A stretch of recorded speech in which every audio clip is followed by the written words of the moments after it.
Welcome. Good evening. Talking about Pluto in the fourth house. It's been somewhat of an emotional weekend. So, this is perfect. Pluto in the fourth house or Cancer. How many of you know someone with Pluto in Cancer? Because I do. And I'm going to be thinking about her slightly as I'm reading this. Pluto in Cancer. As a cardinal sign, it indicates that a new cycle is beginning. The lesson here has been learning that security is internal and not found in parents, job, lover, home, etc. Reading from this book here. Been reading from this. This is your first time here. Been reading the Pluto placements from this book. So the lesson has been learning that security is internal and not found in parents, job, lover, home, etc. They have been learning how to create their own emotional security from within. Now, this isn't just Pluto in the fourth. Many people can have this lesson. Mars in Cancer.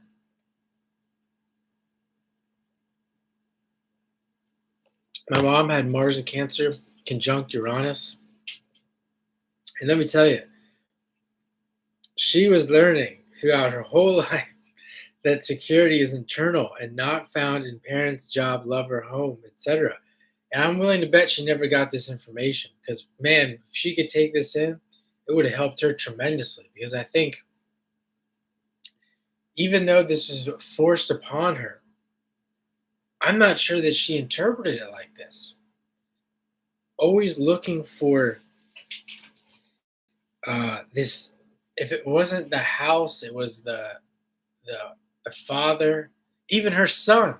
She even created a son who was a Capricorn rising, Capricorn sun, representing who? The father, and a daughter who had Moon in Taurus. Moon is exalted in Taurus, and Cancer rising with a sun in the second house. So it doesn't have to be just Pluto in the fourth, Pluto in Cancer. It can be things like that, Mars in Cancer. Since this is a new cycle, most of them have not yet finished learning this lesson. So most are born into difficult family situations. So in that situation, both her parents died before she turned 12. I think one died at like 10, the other one died at 11 or 12. And then it just gets worse from there, obviously. So most are born into difficult family situations. One or both parents do not give the child what any child needs. Thus, their emotional needs are unfulfilled. This forces the child back on its own self, and they realize early on that they are going to have to learn to fulfill their own needs, or those needs are not going to be fulfilled. Because of the nature of the moon in the fourth house, these lessons are all within the emotional structure of the child. See, then you look at the polarity, which we're going to get into here. The polarity is the 10th house. See, the problem is with the fourth house, Pluto, it's just like with all this stuff. The person doesn't interpret it that way.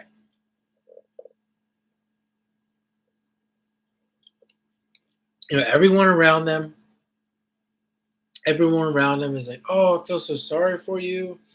It's so tragic that this happened to you, that this was that. Even when you go to like psychologists and always asking about your childhood and this and that. And it's like, this is telling you that this has happened for a reason. You have Pluto in the fourth house for a reason.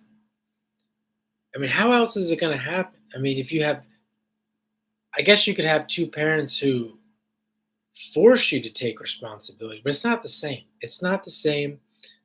This is probably, for lack of a better lack of better words, this is the best way. If you're creating the universe, this is the best way to make it happen. And as he says here, which you don't know because you don't know about your past lives,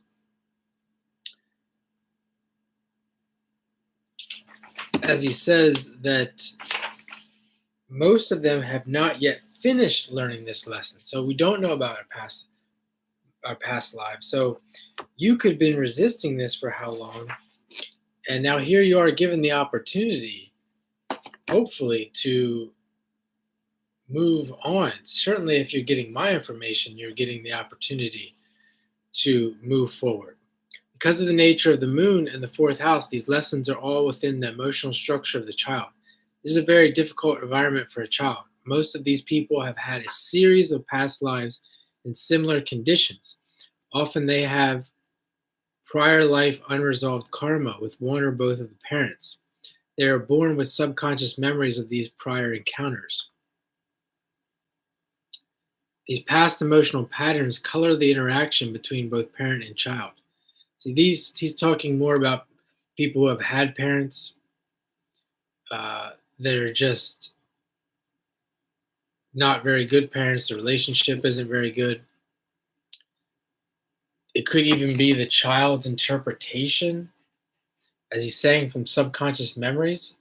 It might not even be that the parent wasn't there or that the parent was a bad parent. The child's interpretation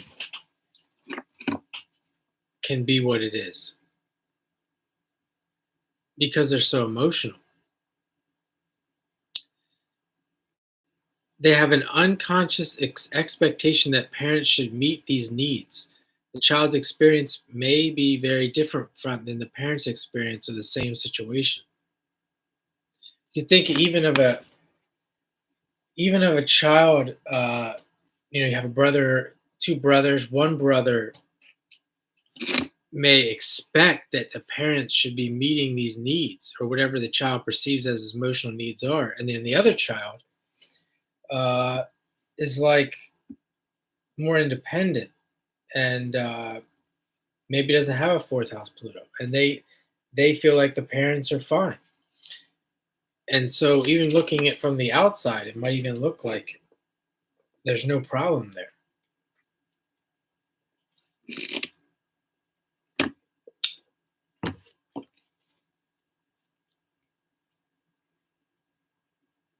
They arrive with a inherent insecurity, and it creates a situation that no amount of nurturing can ever completely fill their need. I saw this a lot of the stuff I see in my own family because I've seen some psychological stuff in my short existence here on Earth, and I'm thinking of the same person. And there really is nothing you can say.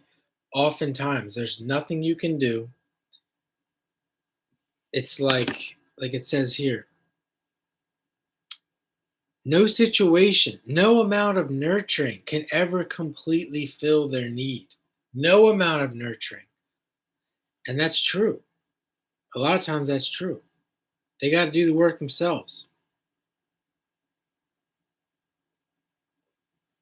It gets into different examples of the child's expectation and says here in romances, they draw partners with psychological makeup similar to one or both of the parents.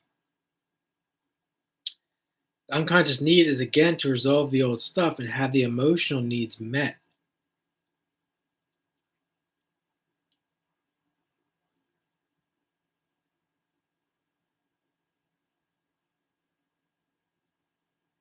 It could be even like you'll see this. This is probably a big one where the father, let's say the father or the mother was an alcoholic. We'll just say the father was an alcoholic. And that's where the child wasn't getting their emotional needs met. And because the father was an alcoholic.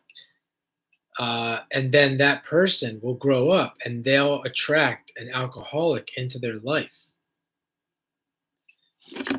As he's saying here, they draw psychological makeup similar to one or both of the parents. And the thing about alcoholics usually, like, because we're talking about Neptune, they can be like very empathetic and emotional people themselves, which can be attractive in many ways.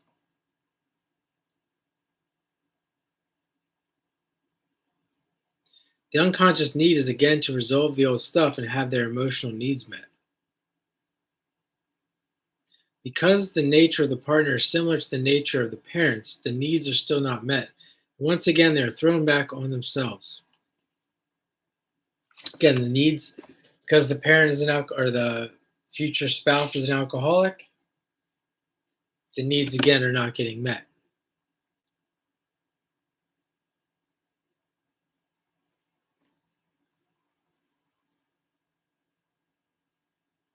And think of the people.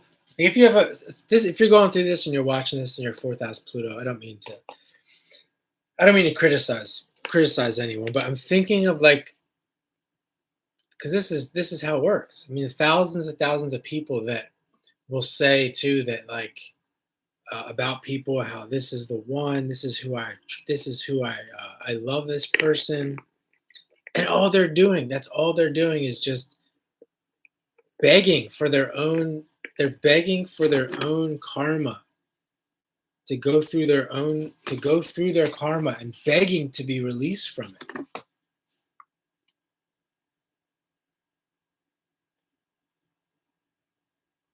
They're walking right into it. I think it's into more psychological stuff.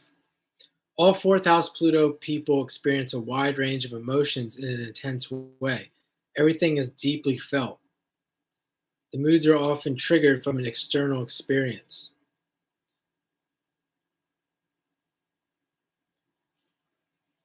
These intense states are in fact necessary because they lead to self-knowledge and ultimately inner security. If they attempt to understand why these things are happening, it can lead to deep understanding of emotional dynamics.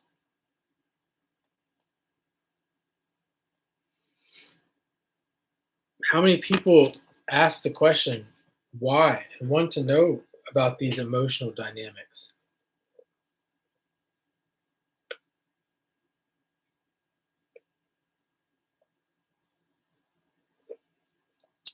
How many people want to be told to take responsibility?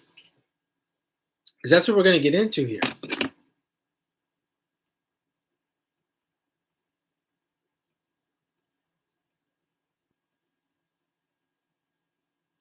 Pluto polarity point, 10th house or Capricorn. The intent here is to accept responsibility for one's actions, one's emotional maturity, how to integrate one's personality into society.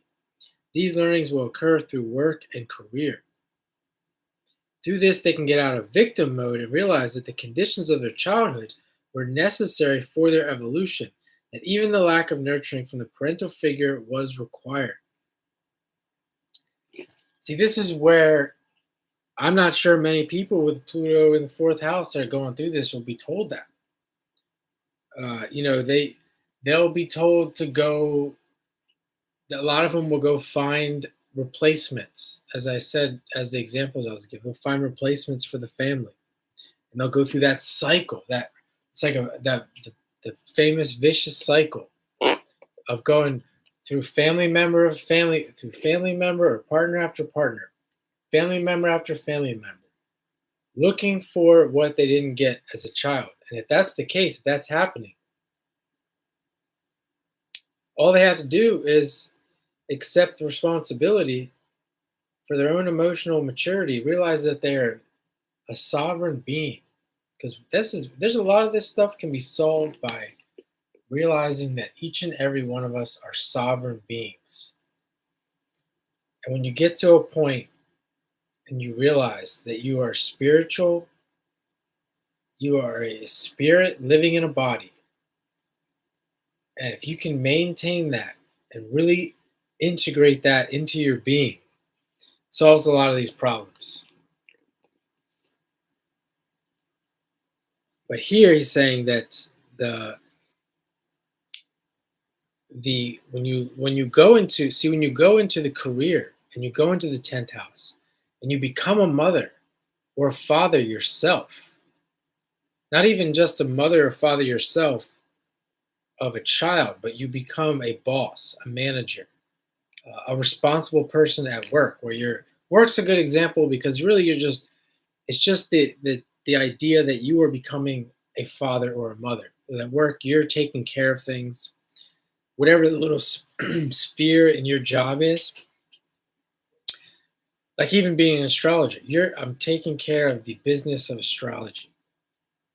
Or if I was working in an office, I'm taking care of the people in the office, even if they don't see it that way. You're taking care of your little piece of that operation.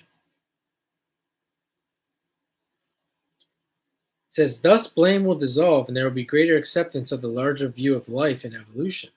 Through establishing themselves in the work arena, they will gradually gain control over the emotional swings. That routine you get into. That's another thing about my mother I'm thinking of. She loved her routine. And a lot of emotional people who have, just a lot of people who have emotional mood swings, they love their routine. The smart ones do because they know what it does for them.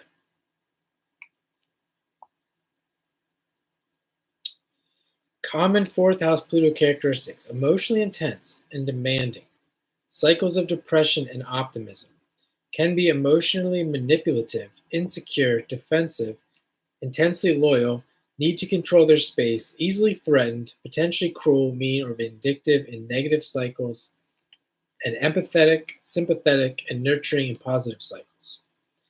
Now, this can be a lot of this stuff can be like having Pluto in the 12th, Pluto in the 12th or the 8th.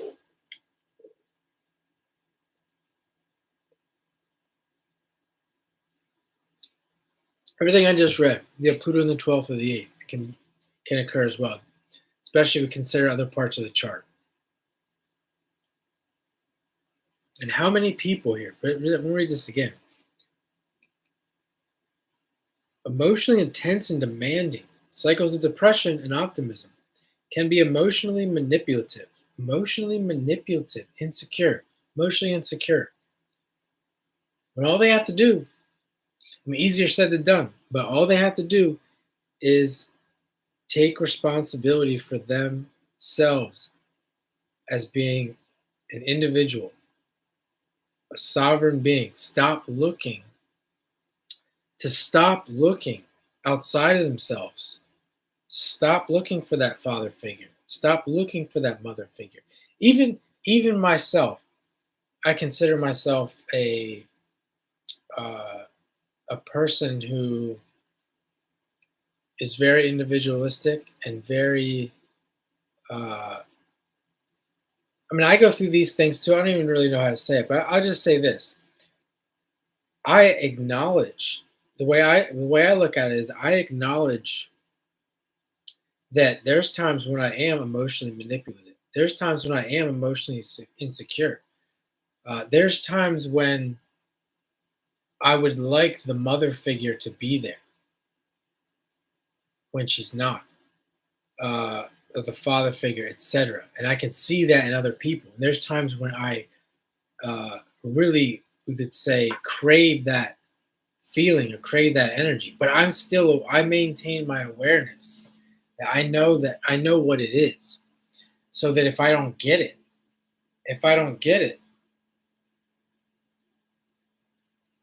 I'm not acting out. I'm not acting in some kind of immature manner. I know that it's going to come.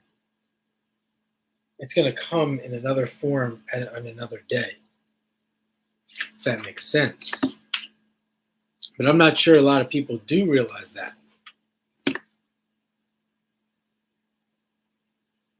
Then he gets into talking about the moon and the Cancer archetype, the core dynamics.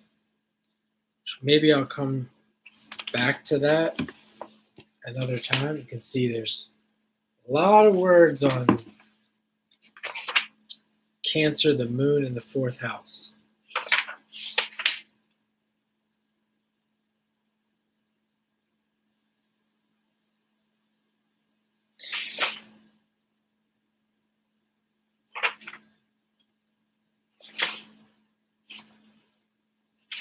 see here. Talks about the water trinity, Cancer, Scorpio, Pisces. Cancer is one of the archetypes of the subjective ego that the soul creates in any given life and is part of the natural trinity of Pisces and Scorpio. In combination, these correlate to the evolution of the soul in general and how that evolution is reflected in the subjective ego, Cancer, in each life.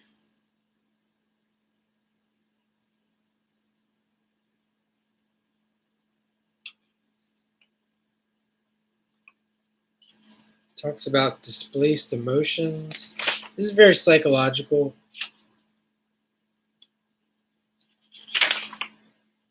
I mean, there's a lot of stuff here, which I'm not going to get into.